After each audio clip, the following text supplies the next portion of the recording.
영화, 건축, 정신분석학. Cinema C Architecture A Psychoanalysis P. 카푸 채널의 앞에입니다. 경찰 캅이랑은 아무 상관 없습니다. 다만 상관이 있다면 여러분 마음속에 캅이 되고 싶네요. 50번째 카푸 채널 컨텐츠는 루이스 칸 건축 철학에 지대한 영향을 미쳤던 유대교 신비주의 분파인 카발라와 함께 칼 구스타프 융의 분석 심리학에 대해서 설명하겠습니다. 칸이 건축 컨셉을 형이상학적인 차원으로 끌어올렸고 그것을 실제 건축 디자인으로 구현했다고 앞선 컨텐츠에서 말씀드렸었죠.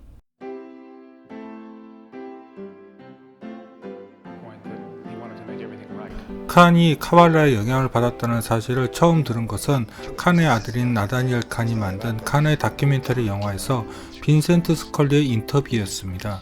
빈센트 스컬리는 미국 건축 이론의 대가이기도 하고 칸의 친구이기도 했습니다. 그런 그가 헛소리를 하는 것은 아니겠죠?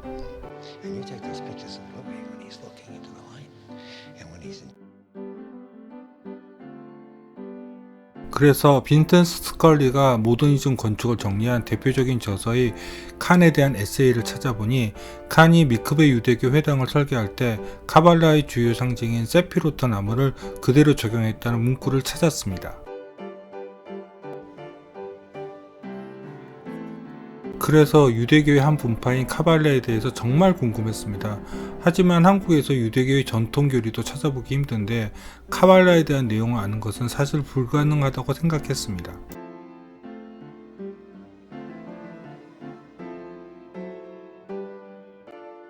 포기하고 있었는데 교보문고에서 읽을 만한 책을 찾으러 갔다가 우연히 카발라의 교리를 담은 찰스 폰스의 카발라라는 책 한 권을 찾았습니다. 그래서 언젠가는 카발라가 칸의 건축 철학에 어떤 영향을 주었는지 밝혀내고 싶었습니다. 그러던 중 칸의 디자인 중 실현되지 못한 건축 프로젝트를 CG로 재현한 것을 책으로 묶은 켄트 라슨의 루이스 칸 Unbuilt Masterworks라는 책 한 권을 보게 되었습니다. 루이스 칸 Unbuilt Masterwork에서 딱 한 줄의 문구가 있었습니다. 조 하르라고 하는 카발라 교리를 담은 책이 미국에서 1963년에 출간되었다는 내용입니다. 이 표현이 묘한데 이 책을 칸이 보았다는 이야기는 전혀 아닙니다. 사실 그의 딸인 알렉산드라 팅이 아버지 칸의 건축 철학과 그의 인생과 어록을 모아 만든 비기닝에서도 칸과 카발라에 대한 연관성에 대한 언급이 1도 나오지 않습니다. 그래서 아마 루이스 칸 언빌트 마스터 워크에서도 칸이 카발라의 교리에 영향을 받았다는 이야기를 확실하게 하지는 못한 것 같았습니다. 그런데 빈센트 스컬리는 분명히 칸이 카발라의 영향을 받았다고 이야기했거든요. 그래서 결심했습니다.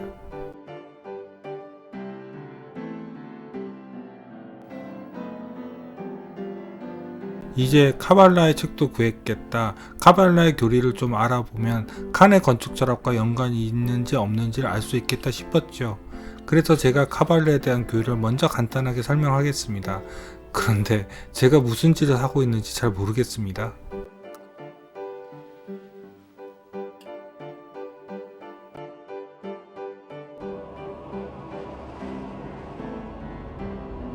먼저 카발라는 야훼를 인정하지 않습니다.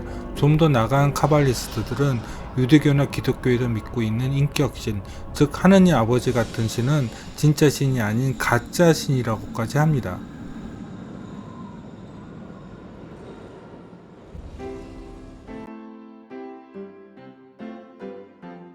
카발라에서 말하는 신은 바로 아인소프입니다. 아인소프의 개념을 정확하게 표현하기는 뭐합니다. 간단히 많은 종교에서 신을 표현하는 빛으로 말하면 좋겠는데 그것도 애매합니다. 아인소프의 개념을 설명하는데 도리어 카발라가 생각하는 천지창조에 대해서 설명하는 것이 더 빠를 것 같습니다. 카발라에서 아인소프는 무한 공간이라고 믿고 있습니다. 그 아인소프가 어떻게 이 세계를 만들게 되었는지에 대해서 카발라는 이렇게 설명하고 있습니다. 먼저 첫 번째 단계로 순수한 에너지의 무한소인 모나드 속으로 아인소프는 수축해 갑니다. 그리고 아인소프는 수축으로 창조된 공간 속에 자신에게서 발출된 하나의 집중된 빛을 보내게 되고 최초의 스파크가 그 공간의 표면상에 일어난다고 보았습니다. 그리고 그것에 바로 세피로트가 형성된다고 보았습니다.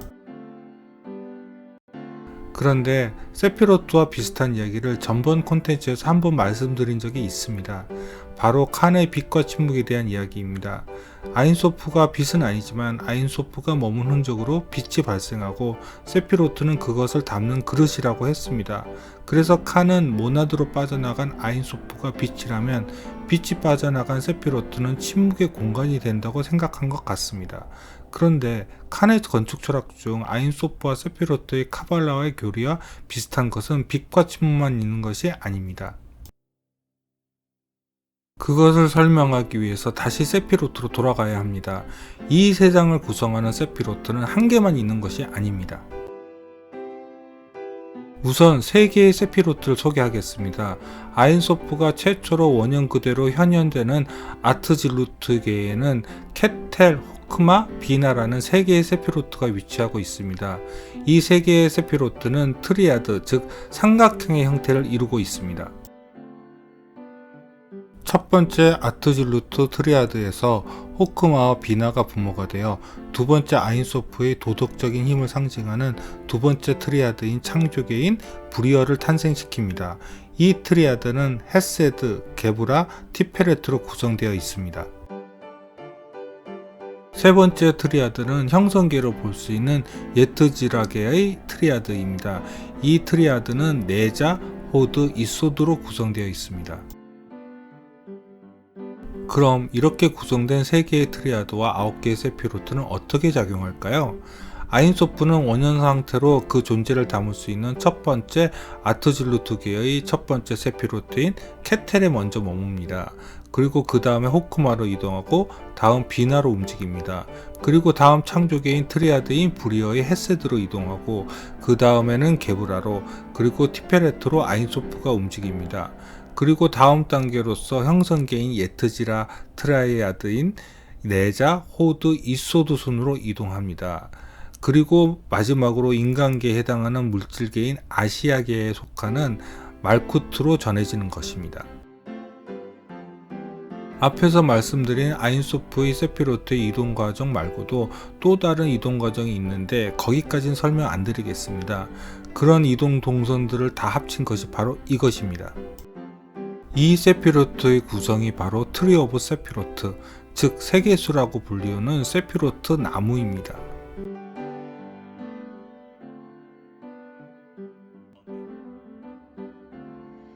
이 세계수의 이미지가 가장 많이 나오는 것이 앞에서 보여드렸던 신세기 에반게리온입니다.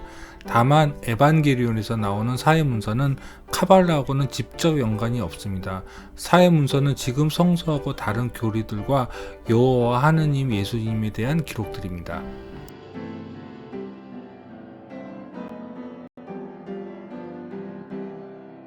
도리어 카발라와 연관이 있는 것이라면 영지주의입니다. 영지주의는 초기 기독교의 한 분파로서 하느님을 믿는 것이 아니라 하느님을 공부해서 깨달아야 한다는 주장을 했던 그런 분파입니다. 하지만 로마의 기독교를 공인하는 밀라노 침략 이후 제일 처음 모든 기독교 관련 종파들이 모여서 회의를 했던 325년 니케아 공회의에서 지금의 성경만이 정통 교리로 인정되면서 점차적으로 영지주의, 즉 그노시스는 이단으로 몰리면서 점차 우리 곁에서 사라지기 시작합니다. 그노시스와 마찬가지로 카발라도 하느님을 공부하고 연구해서 깨달아야 한다고 주장을 합니다. 비슷하죠? 그노시스에 대한 탄압은 오랜 시간 이어져 왔기에 점차적으로 그노시스는 그 모습을 바꿔갑니다. 바로 연금술입니다. 중세 때 엄청 유행했던 연금술의 출발이 바로 그노시스입니다. 물론 연금술도 엄청 탄압을 받았습니다. 연금술 주제로 만든 대표적인 영화가 바로 해리포터의 1편인 마법사의 돌입니다. 여기에서는 마법사의 돌이라고 하지만 영화를 보면 연금술 최고의 목표였던 현자의 돌, 즉 필라소퍼 스톤과 똑같은 작용을 합니다.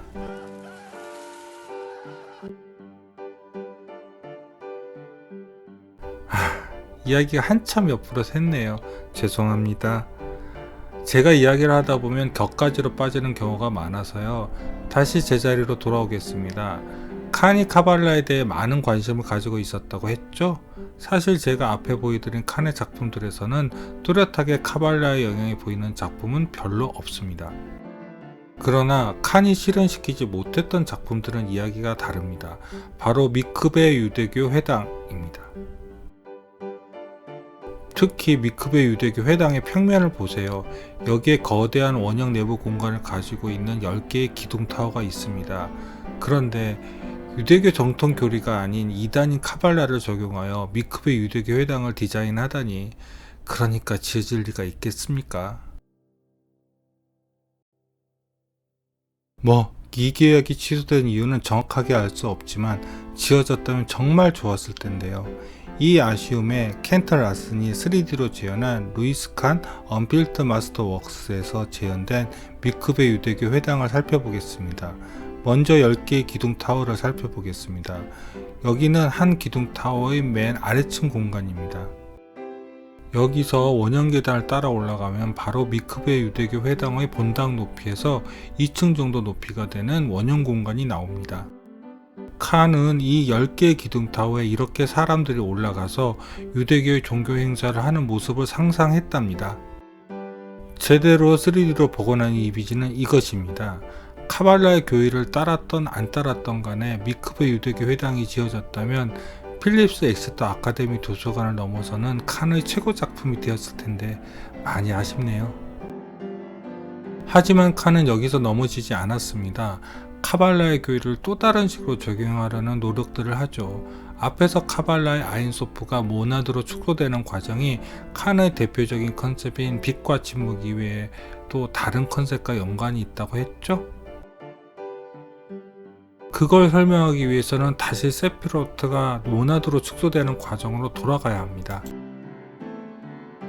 아인소프가 모나드로 축소되어 빠져나가면 거기에는 비어진 공간을 둘러싼 세피로트가 생겨나는 것입니다.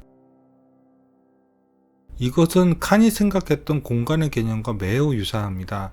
칸은 원래 속이 꽉 찬 메스가 먼저 존재하고 그것이 이동하면서 거기에 공간이 생긴다고 생각했습니다. 이것은 다시 말씀드리자면 카발라에서 아인소프가 모나드로 축소되는 과정에서 세피로트가 만들어진 과정과 매우 비슷합니다. 여기다가 칸의 빛과 침묵의 의미를 더해볼까요? 모나드에 위치하고 있는 아인소프가 남겨놓은 빛을 통해서 세피로트의 표면이 구체화됩니다. 칸은 공간도 마찬가지라고 생각했습니다. 그것은 메스가 빠져나간 공간에 빛이 들어가면서 빈 공간을 둘러싸은 벽이 빛이 만들어 놓은 그림자로 구체화되는 것입니다. 이런 칸의 건축 철학이 구체화된 디자인이 어떤 것인지 볼까요? 바로 칸의 솔크 연구소의 개인 연구실 유닛의 계단 코어입니다.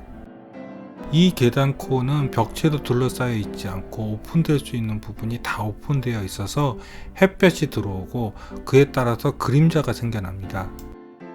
이렇게 빛에 의한 그림자를 통해서 칸은 빛과 침묵의 컨셉을 디자인적으로 구체화한 것입니다. 다만 이때는 아직 완벽하게 이 컨셉에 대해서는 확신이 없었던 것 같습니다.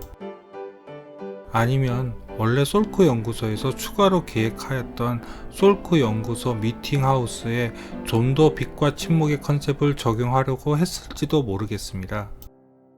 그런데 카발라 교회를 발전시킨 칸의 빛과 침묵의 컨셉의 정점은 역시 계획 안으로 그쳐버린 후보 유대교 회당입니다. 먼저 후보 유대교 회당의 단면과 모델을 한번 볼까요? 후보 유대교 회당은 벽을 세워서 건물을 만들었다기보다는 한 덩어리에서 작은 덩어리를 빼서 공간을 만든 것처럼 보입니다. 후보 유대교 회당은 솔크 연구소 개인 연구실 유닛 계단 코어처럼 열려져 있는 공간을 그냥 오픈된 대로 그대로 두고 있습니다. 후보 유대교 회당은 여러 번 계획 수정이 있었는데 이것은 첫 번째 계획 아니었습니다. 이 공간 디자인의 백미는 바로 천장 디자인입니다. 하늘의 천장 디자인은 4개의 메스가 합쳐지지 않고 이렇게 독립적으로 구축되어 하늘로 열린 십자가의 천장 공간 디자인이 됩니다. 그런데 유대교와 기독교는 같은 여호와를 믿고 있지만 사실 양립할 수 없는 기본적인 교리의 대립이 있습니다. 그럼에도 불구하고 유대교가 인정하지 않고 있는 예수님의 상징인 십자가를 저렇게 천장 디자인으로 사용하다니 이걸 유대교 회당에다 받아들일 수 있겠습니까? 하지만 건축가들은 다르죠. 안도다더를 유명하게 만든 빛의 교회입니다. 여기서 벽을 사분한 메스로 생겨난 십자가의 외부의 빛이 들어오는 이 공간 디자인, 과연 칸의 후보 유대교 회당과 정말 아무 상관이 없을까요? 결국 안도는 천장도 이렇게 십자가 형태로 천장이 오픈된 공간 디자인을 시도합니다. 그런데 이 바다의 교회는 안도의 위키피디아에 올라가 있는 작품의 목록에 없더라고요. 사실 바다의 교회는 정말 우연히 답사를 하게 된 것입니다. 이거 너무 칸의 후보 유대교 회당을 베낀 것 때문에 혹시 몰래 숨겨놓은 거 아닐까요? 이렇게 칸의 건축 철학은 카발라의 교리에 많은 영향을 받고 있습니다. 그런데 카발라의 영향을 받은 칸의 건축 철학은 이것뿐만이 아닙니다. 바로 리차드 의뢰 연구소에서 설명드렸던 연결의 건축의 핵심 개념인 서번트 스페이스와 서브드 스페이스를 한번 살펴볼까요? 여기에다가 또 카발라의 아인소프와 세피로트의 개념을 적용해 볼까요? 앞에서 말씀드린 것처럼 세피로트들은 이렇게 아인소프가 지나가면서 연결되어 갑니다. 이것은 리차드 의뢰 연구소에서 서번트 스페이스와 서버드 스페이스가 이렇게 연결되는 것과 비슷합니다. 이렇게 칸의 대부분 건축 철학은 카발라의 교리로 설명이 됩니다.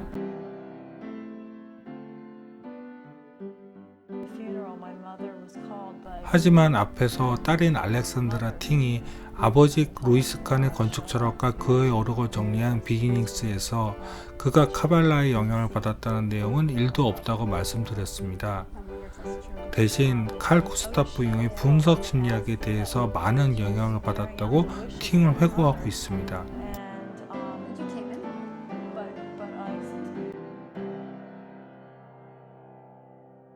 알렉산드라 팅은 칸이 융의 대표적인 저서인 인간과 상징을 옆에 끼고 살 정도로 열독했다고 합니다.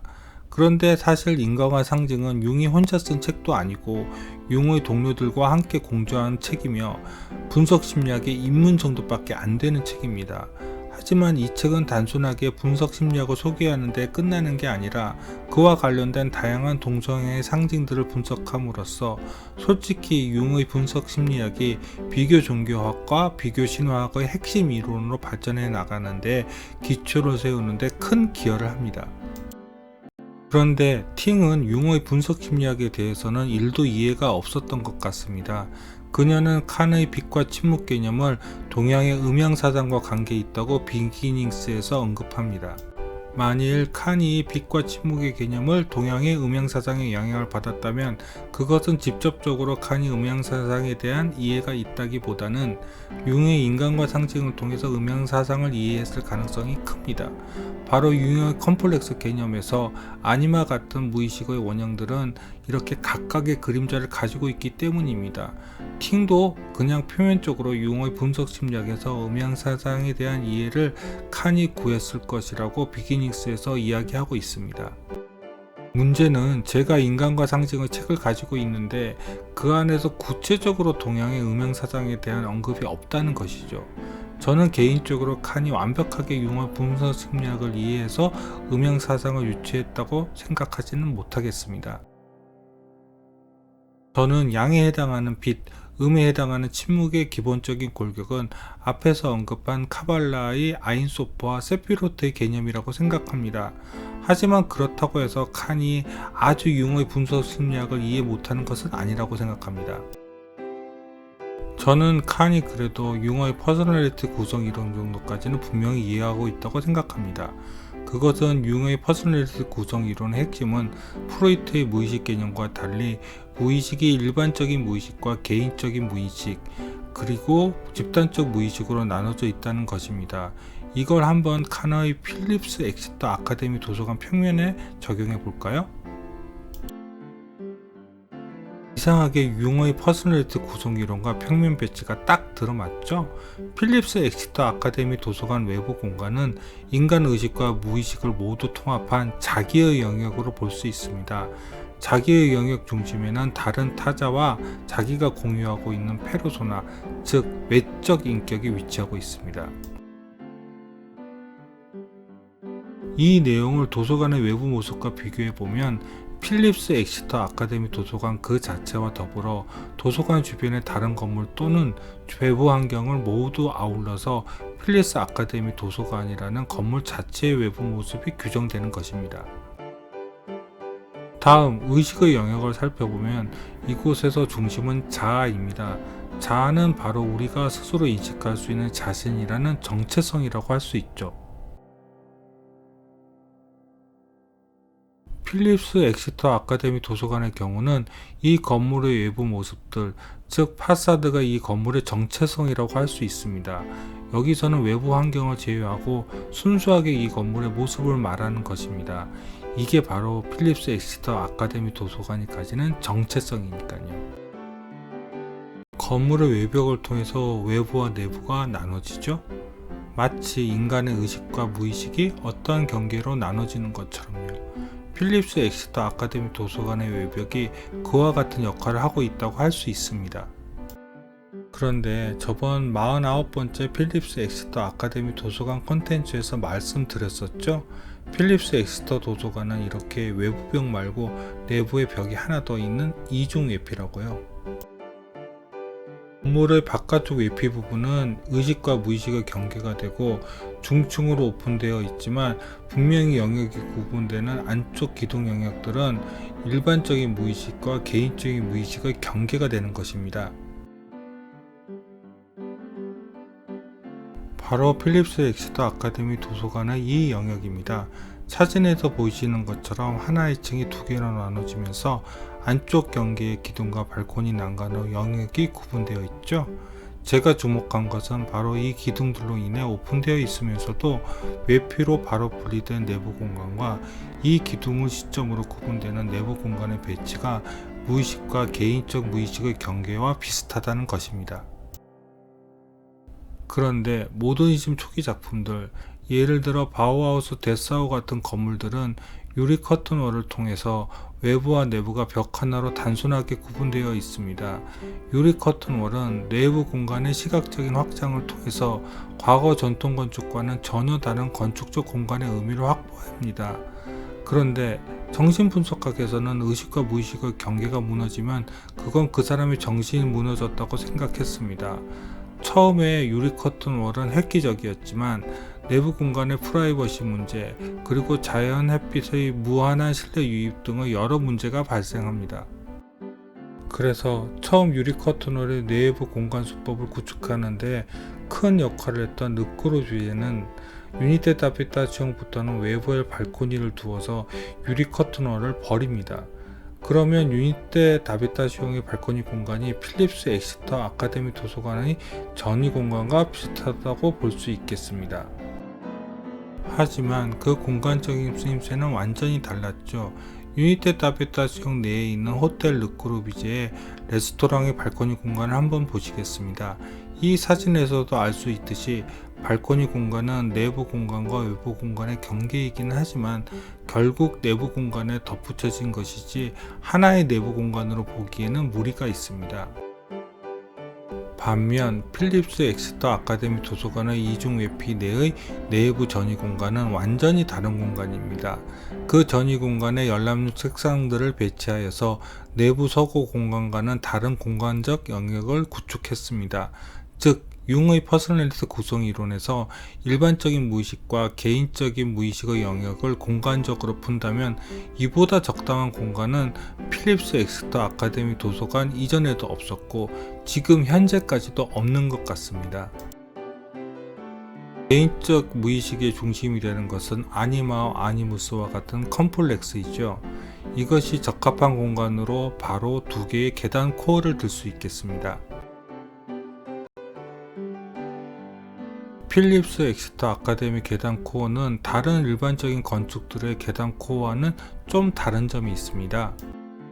바로 계단 코어 내부에 이렇게 외부와 내부를 살펴볼 수 있는 창들이 있다는 것입니다.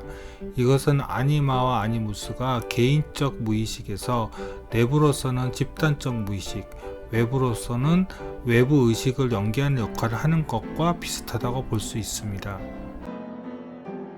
계단 코어 부분을 아니마와 아니무스로 본 또 다른 이유는 필립스 엑스터 아카데미 도서관에서 각각의 계단 코어에 대칭이 되는 영역이 있다는 것입니다. 마치 아니마와 아니무스가 각각의 그림자 공간을 가지고 있는 것처럼요. 이 공간들은 계단 코어는 아니지만 계단 코어의 대칭적인 위치에서 아니마와 아니무스의 그림자와 같은 의미를 가집니다. 마지막으로 집단적 무의식의 영역이라고 볼 수 있는 중앙홀을 살펴보겠습니다. 칸은 이 공간을 텅 비워 놓았습니다. 저번 콘텐츠에서 여기에 대한 설명이 부족했는데 앞에서 카발라의 아인소프를 설명했기에 이것을 여기에 적용해 보겠습니다. 이 중앙홀 공간은 마치 거대한 메스가 빠져나간 것 같습니다. 그리고 세피로트처럼 그 표면에 이렇게 거대한 원형의 패턴을 남겨 놓았죠. 전 컨텐츠에서는 이 원형이 하크니스 교수법의 원형 테이블을 상징하는 것이라고 했지만 카발라의 교리를 적용해 보자면 세피로트의 원을 상징하는 것일 수도 있겠습니다. 사실 필립스 엑스터 아카데미 도서관에는 카발라의 트리 오브 세피로트를 연상시키는 기하학적 도형이 더 숨겨져 있습니다.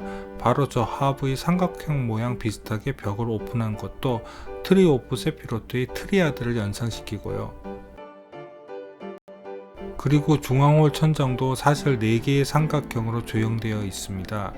여기서 상상력을 조금 더 펼친다면 칸은 필립스 엑스터 아카데미 도서관 중앙홀의 집단적 무의식의 중심을 바로 카발라의 아인소프로 생각할 수도 있다는 것입니다.